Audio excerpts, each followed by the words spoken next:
پریشانی کو ختم کرنے کا وظیفہ۔ اگر آپ پر اچانک کوئی پریشانی یا مصیبت آ جائے تو آپ نے 4 رکعت نوافل اس طرح ادا کرنی ہے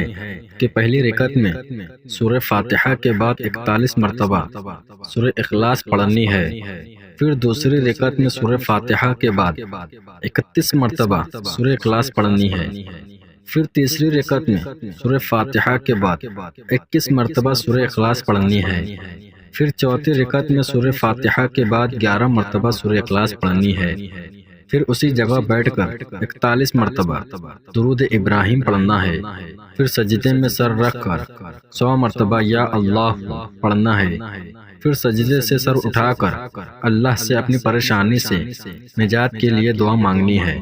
انشاءاللہ عز و جل آپ کی جو بھی پریشانی ہوگی اللہ عز و جل آپ کی اس پریشانی کو اسی وقت دور فرما دے گا، مگر ایک بات اپنے ذہن میں ضرور رکھیں کہ یہ نوافل آپ نے نماز فجر اور نماز عصر کے بعد نہیں پڑھنی، اس کے علاوہ آپ جس وقت بھی پڑھنا چاہیں پڑھ سکتے ہیں۔